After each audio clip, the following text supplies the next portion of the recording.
ओम श्री गणेशाय नमः। अथ मंगलाचरणं नागेन्द्रहाराय त्रिलोचनाय भस्माङ्गरागाय महेश्वराय नित्याय शुद्धाय दिगंबराय तस्मै नकाराय नमः शिवाय। प्रवक्ता आधार पुरुषस्य नाम डॉक्टर कृष्णनारायण झा, सहायक प्रोफेसर, साहित्य, जूठालाल संस्कृत महाविद्यालय, मझौलिया, पश्चिमी चंपारणम। कक्षा यानी शास्त्री प्रतिष्ठा तृतीय खंड में अष्टम पत्र। निर्धारित पुस्तक का नाम शास्त्री प्रतिष्ठा अष्टम पत्र में कालिदास रचित मेघदूत यानी उत्तर मेघ विश्वविद्यालय द्वारा 40 अंक की निर्धारित की गई है। इस पुस्तक को आलोचनात्मक प्रश्न 20 अंक के एक प्रश्न पूछे जाते हैं तथा व्याख्या 10 अंक के एक प्रश्न पूछे जाते हैं। अर्थ एवं हिंदी अनुवाद 5-5 के 2 प्रश्न पूछे जाते हैं।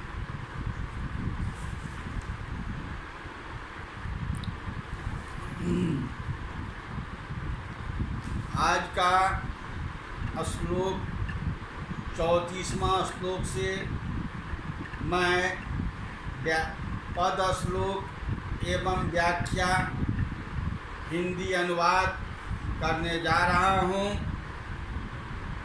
उससे पहले मैं पूर्व की कक्षा की स्मरण दिलाना चाहता हूँ।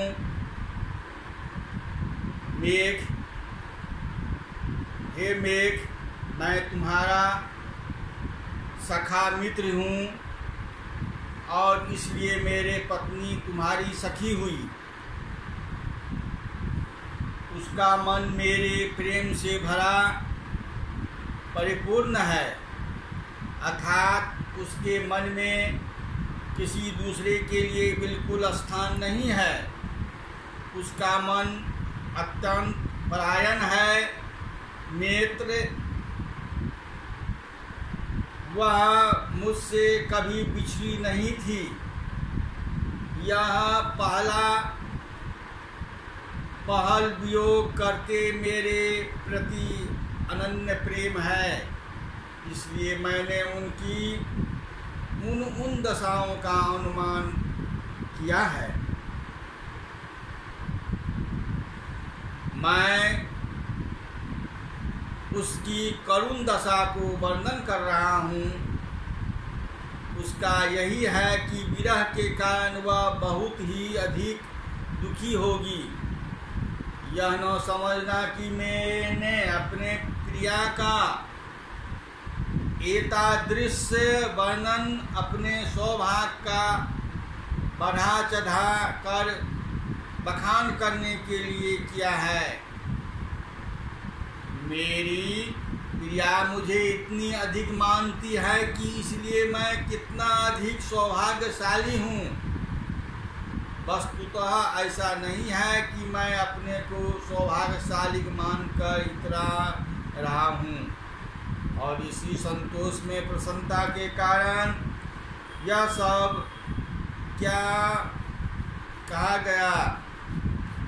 मेरे भाई, वस्तुतः उसे घोर कष्ट है या नहीं, यह विरह से तड़प रही है या नहीं, मैंने उसकी दशा का जैसा वर्णन किया है वैसी दशा उसकी है या नहीं, इसे तो तुम जाकर शीघ्र ही प्रत्यक्ष देखोगे।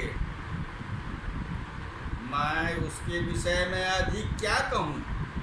यक्ष के कथन का अभिप्राय यह है कि यक्षिणी की दशा के प्रति जो मेरा अनुमान है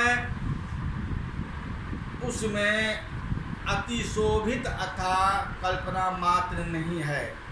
अपने को गुणी और सुंदर मानकर और इसलिए यक्षिणी को अपनी ओर आकृष्ट मानकर मैंने चढ़ा भरा कर उसकी विरह दशा का वर्णन किया, ऐसी नहीं है।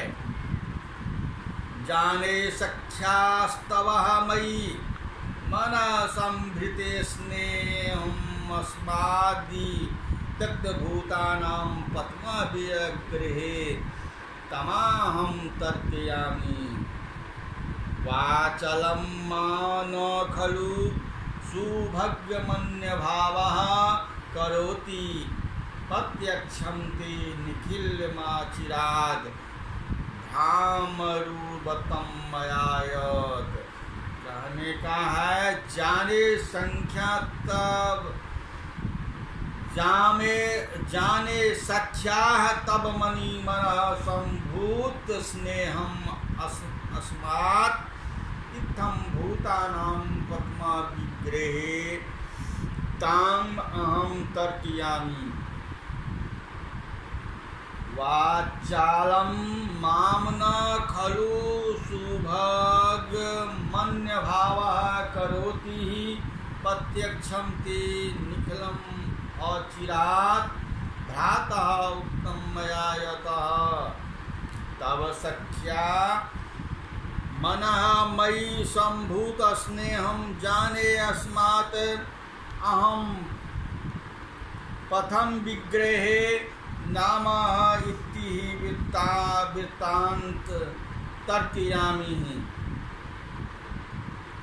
भूर्भुवः भूगर्भः सन्यभावः न खलु कामः वाचालं करोति।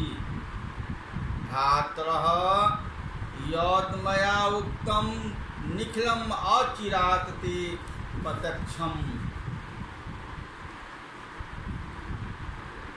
तुम्हारी तब सख्या यानी तब सख्या यानी तुम्हारी सखी मेरी प्रिय, मन मतलब हृदय की, मयि संभृता स्नेहम मेरे प्रति भरे हुए प्रेम वाला, जाने अर्थात समझता हूँ, अकस्मात इस कारण से अहम मतलब मैं, प्रथम विग्रहे पहले वियोग में, ताम मतलब उस यक्षिणी को, इत्थं भूताम अर्थात ऐसी पूर्व श्लोक में वर्णित विरह दूर की अवस्था वाली,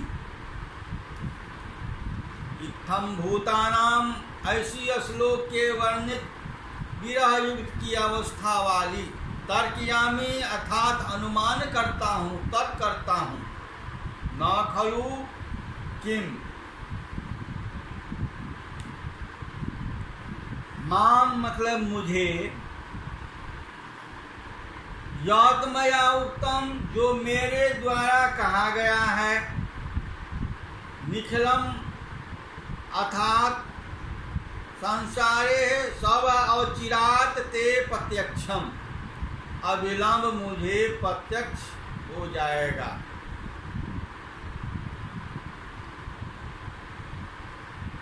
अस्य श्लोकस्य व्याख्यायाः महाकवि कालिदास रचितः अयम श्लोकः मेघदूतः उद्धितो अस्ति। प्रियायाः यादृशी दशा वर्णिताः तस्य हेतु निमित्तं ममात्मसो भाग्यभिमानः प्रियाः विग्रह दशावर्णे नात्यसि उक्त्योक्ति न पिप्पलापः तद्वर्णे यथा भवति सर्वे स्पष्टि भविष्यति शीघ्रम् अलकायतस्य बहवतः तदेव समुद्रपत्रमपद्ये तव भवतः मेघस्येत्यर्थः संख्या मित्र प्रिया मन चित मपि यक्षे संभूता स्नेहम परिपूर्ण अनुरागे जाने वेदी। इसका हिंदी अनुवाद हुआ, मन अर्थात तुम्हारी सखी का मन, यक्ष मेघ का सखा है, अतः सखा की पत्नी सखी हुई। इस प्रकार यक्षिणी मेघ से सखी हुई। मयि संभृत स्नेहम, मन का विशेषण मेरे प्रति भरा है। स्नेहम जिसमें ऐसा यक्षिणी का मन, मेरी प्रिया का मन मेरे प्रति होने वाले स्नेह से भरा है। जब मन भरा है तो उसमें किसी दूसरे के लिए स्थान ही कहाँ है, अर्थात वह साध्वी है। अतः किसी भी परिस्थिति में उसका अपने व्रत से डिगने वाला प्रश्न ही नहीं होता। इसलिए यदि कोई पुरुष उसके समीप जाता है तो उस पुरुष के प्रति उसका लेश भाव भी मात्र भी आकर्षण न होना स्वाभाविक है। और यदि पुरुष ही उसकी ओर आकृष्ट हो जाए तब किंतु उस समीप वाले मेघ का मैं सखा हूँ, अतएव वह सखा के धर्म का निर्वाहन करके उसे सखा की धर्मपत्नी मानेगा। इस प्रकार मेघ के वहाँ पहुँचने पर किसी प्रकार की मर्यादा के भंग होने का प्रश्न नहीं उठता।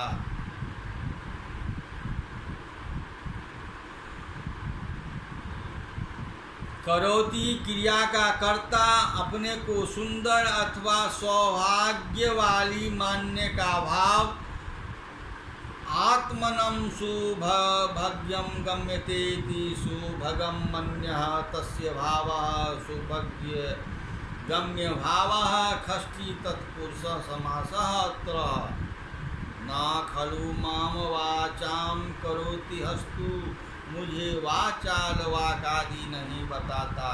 निश्चित रूप से खलु ऐसी नहीं है कि सौभाग्यशाली न होकर भी अपने को सौभाग्यशाली मानना मुझे बकवास करने वाला बना रहा है। करोति अर्थात क्रिया के उसकी कृष्ट विरह हवे धूयम का जो वर्णन अभी पहले कुछ श्लोकों में किया गया है वह मेरी मात्र मिथ्या कल्पना नहीं है। तदनुसार अपने तथा विरह में प्रिया को इतनी अधिक दुखी मामले की कार्य कल्पना करना होगा। मेरे मृगनयनी प्रिया का बायां नेत्र तब फरकने लगेगा जब तुम निकट जाओगे तो, क्योंकि स्त्री का बायां अंग फरकना शुभ शकुन का सूचक है या मिलन की सन्निकटता का सूचक है, अथवा प्रियतम के मित्र के दर्शन होंगे तथा उनसे प्रियतम के समाचार ज्ञात होंगे। इस समय प्रियतमा के वाम नयन की दशा का परिचय प्राप्त कीजिए। नेत्र के कोने कनपट्टी की ओर पर अलके लटक रही होगी, अतएव अपांग संचालन आँखों की ओर की गति रुक गई होगी, अर्थात कनखियों से देखने वाले काज में अवरोध उत्पन्न हो गया होगा। अब उसकी चित बने की तात न हो पाती होगी, क्योंकि आँखों में अंजल नहीं लगाया जा रहा होगा, अतएव आँख के अंजन की चिकनाई नहीं होगी।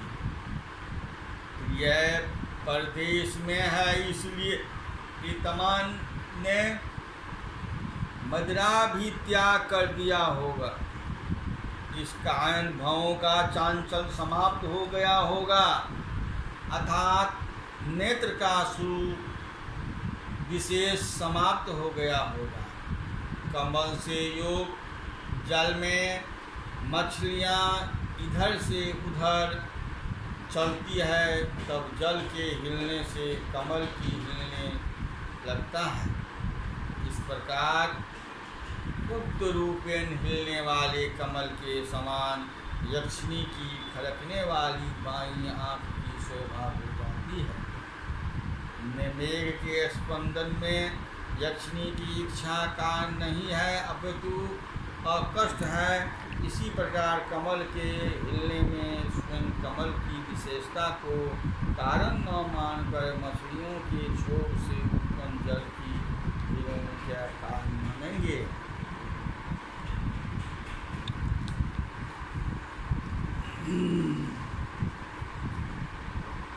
अलकों के अवरुद्ध अपांग नेत प्रांत की गति वाला अंजन की चिकनाहट से रहित मद के त्याग देने का कारण भौहों के विच्छेद को भूलने वाला ऊपरी भाग में फरकने वाली मृग नैनी का अब बायां नेत्र तुम्हारे सन्निकट होने पर मछलियों की खलबलाहट से हिलाती हुए नीलकमल की शोभा की समानता को प्राप्त करेगी, उसी तर्कना कहता हूँ। वाम भागस्तु नारीणाम पुंसाम वाम भागेस्तु नारीणाम पुंसाम श्रेष्ठस्तु दक्षिणः दाने देवादि पूज्याम अस्पंदे अलंकरे में अपि। और आँख का ऊपरी भाग फरकता हो तो प्रिय प्राप्ति का कारण है, लक्षण है। यदि किसी नारी की वाम आँख फरकता हो, आँख का ऊपरी भाग फरकता हो तो प्रिय प्राप्ति का लक्षण है ये।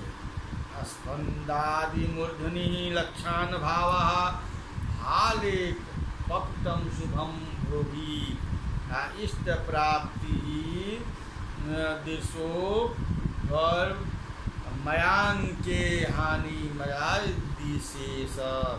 दक्षिणी के बाएं आँख पर ऊपरी भाग फरक रहा होगा, जो प्रिय मिलन का सूचक है। मेघ के द्वारा यक्ष के समाचार की प्राप्ति भी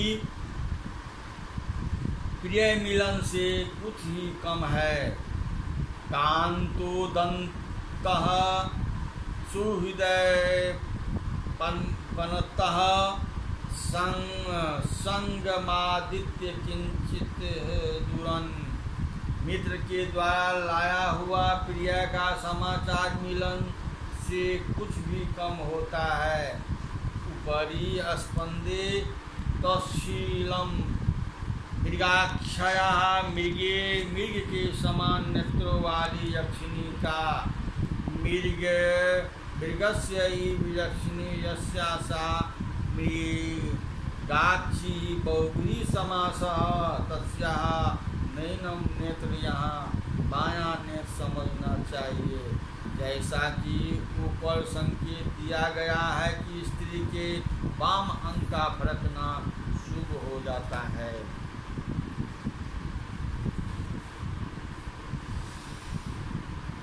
हे मित्र, जब तुम मेरी पिया के पास पहुँचो तो तब उसकी बाईं आँख फरकने इस बात को हम पहले बता चुके हैं। बाईं आँख के अतिरिक्त उसकी बाईं जांघ भी फरक उठेगी। प्रवासार्थ प्रस्थान करते समय शास्त्रीय परंपरा का अनुगमन करते हुए मैंने उसकी उस जांघ पर तो नाखून की खरोच के चिन्ह बना दिए थे, वे अब मिटे रहे होंगे। प्रिया का दुर्भाग्य ऐसा है कि जब उसकी आँखें के मूल भाग कटी पर मुक्ताओं की वह करधनी नमी होगी, जिसे वह एक बहुत बड़े अरसे से पहनती रही है। उसकी जांघ रस से आर्द्र नवीन कदली के तने के समान सफ़ेद है, जिसे रति के बाद मैं अपने हाथों से दबाया करता रहा हूँ, मेरे हाथों द्वारा दबाए जाने योग्य है।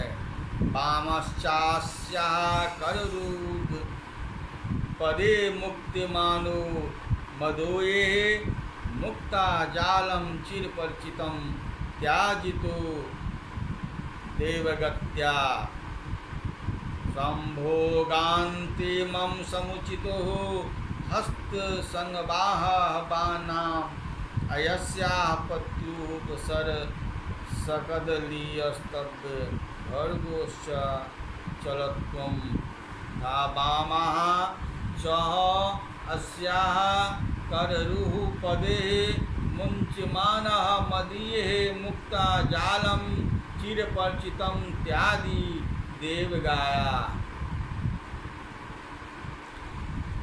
देवगत्या संभोगान्ते मम समुचितः हस्त संवाहनां यस्यापि पुरः सरसः कदली हस्तं गौर चलत्वम्, अर्थात मेरे नाखूनों के चिन्हों से युक्त मुक्त होती हुई भाग्य के गति से चिरपरिचित मोतियों की बरी से रहित रति के बाद मेरे हाथों से दबाई जाने योग्य नवीन केले के पत्ते के समान गोरी इसी जान जब तुम पास जाओगे तो फरक उठोगे।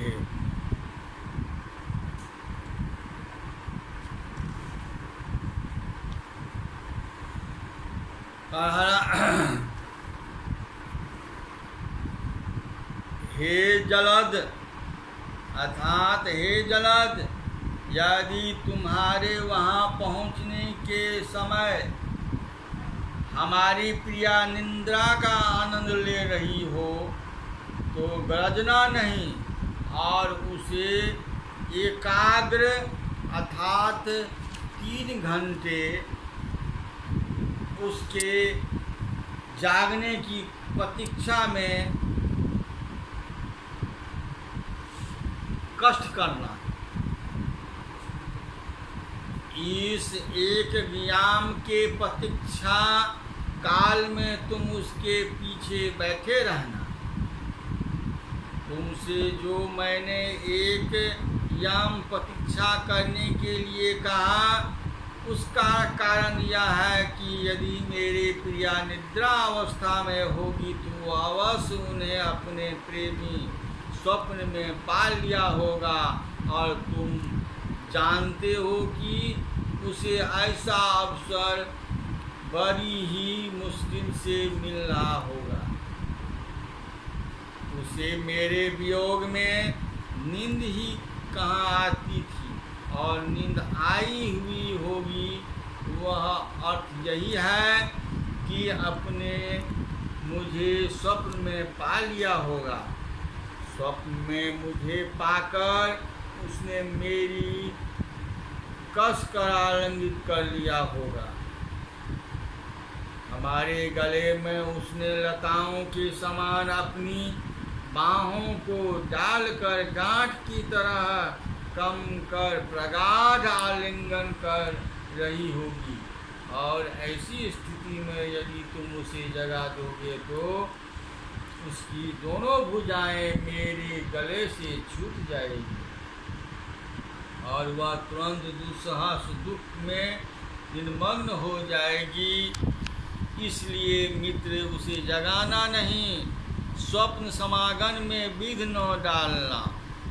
हे मेघ, यदि उस समय निद्रा का आनंद ले रही हो तो गर्जन से रहित उसके पीछे बैठकर केवल पहर भर प्रतीक्षा कर लेना।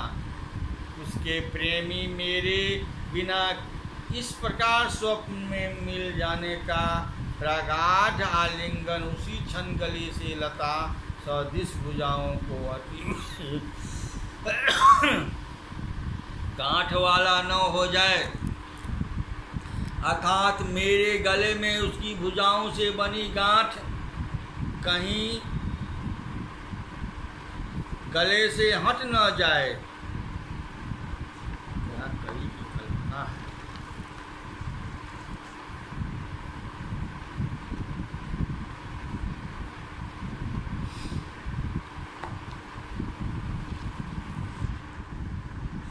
हे मेघ, अपने जल के छोटे छोटे कणों से युक्त शीतल वायु से मेरे पिया को जगाना। हे मेघ, अपने जल के छोटे छोटे कणों से युक्त शीतल वायु से मेरे पिया को जगाना। इस प्रकार की वायु से मेरी पिया तथा चमेली की नई कलियां दोनों में ही ताजगी आ जाएगी। जानते हो, जागते ही मेरी प्रिया एक टक होकर उस गवाक्ष की ओर देखेगी जहां तुम होंगे। मेरी मनस्विनी प्रिया से जब तुम बात करना तो अपनी पत्नी विद्युत को भी अपने अंदर छिपा कर रखना। और हे मेघ, तुम अधीर होकर अपने गर्जन के शब्द से उससे मेरी प्रिया से बोलना आरंभ करना। यदि चंचलता दिखलाओगे तो वह तुम्हारी बात भी सुनना नहीं पसंद करेगी। ताम उत्थाय स्वजल कनिका शीते नलिनेन प्रत्यंचास्ताम समः अभिनवे जाल के मालिनी नाम विद्युत गर्भा अस्तिमित नयना त्वात् सनाथे गवाक्षी बकनुम घोरः अस्तनीतः वचने मान्यम प्रकिमेत्मथा। अर्थात स्वजल कनिका शीतलेन, अर्थात अपने जल के कणों से शीतल, अनिलेन अर्थात वायु से, ताम उत्थाय उस प्रिया को उठाकर जगाकर, अभिनवे अर्थात नवीन, मालती नामक जाल के समम चमेली की कलियों के साथ, प्रत्यक्षा स्वस्था अर्थात स्वस्थ हुई, त्वम सनाथे गवाक्षे अर्थात तुमसे युक्त खिड़की पर, नितंब नयना निश्चल नेत्रों वाली, माननीनम मनस्विनीं सह विद्युत गर्भा अर्थात विद्युत बिजली को भीतर किए तुम, धीरा अर्थात गंभीर होकर, स्तन वचने गर्जना रूपी शब्दों से वस्तुतः प्रमेय कथा बोलना आरंभ करना। अर्थात इस श्लोक का अर्थ हुआ कि अपने जल कणों से शीतल वायु के द्वारा उसे उठाकर नवीन चमेली की कलियों के साथ स्वस्थ हुई, तुमसे युक्त गवाक्ष का निश्चल नेत्रों वाली मनुष्यों से अपने अंदर बिजली को रखे हुए गंभीर गर्जना रूपी द्वारा बोलना आरंभ करना।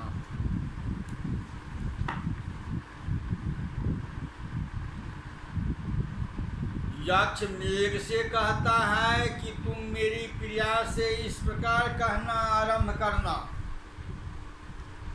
यक्ष मेघ से कहता है कि तुम मेरी प्रिया से इस प्रकार कहना आरंभ करना, तुम अविधवा हो, क्योंकि तुम्हारा पति जीवित है। मैं तुम्हारे पति का प्रिय मित्र हैं। तुम्हारे पास तुम्हारे पति का संदेश मैं अपने हृदय में रखकर लाया हूँ। मेरा स्वभाव यह है कि जब परदेश गए पुरुष थक कर मार्ग में बैठ जाते हैं और विश्राम करने लगते हैं, तब मैं मधुर और गंभीर गर्जन करता हूँ, ताकि वे लोग अपनी प्रियाओं की चोटी खोलने के लिए आतुर हो जाएं और इस प्रकार शीघ्र जाकर अपनी प्रियाओं से मिले। अर्थात मुझे यह तनिक भी साहस नहीं है कि कोई पुरुष अपनी प्रिया से वियुक्त रहे, और तुम्हारे पति की प्रार्थना पर इसी स्वभाव ने मुझे यहाँ तक आने के लिए प्रेरित किया। भर्तु मित्रम प्रियम विद्धवे विद्धि माम्बुदाहम आम तत्संदेशे हृदय निहितम परागतम त्वत् समीपम। जो बिंदानि तुरदयति पतितं श्राव्यतां पुरुषितां मंद्रस्तिग्नेध्वे धीरवध्वे बैनु मोक्षत वसुकिनी। अर्थात इस श्लोक का अर्थ है, हे सौभाग्यवती, मुझे स्वामी का प्रिय हृदय में रखे हुए उनके संदेशों के साथ तुम्हारे पास आया हुआ मेघ समझो, जो गंभीर तथा मधुर शब्दों से अलकाओं की चोटियों को खोलने के लिए उत्कंठित मार्ग में थके हुए प्रवासियों के समूह को शीघ्रता करवाता है। आज का पाठ इति संपूर्णम।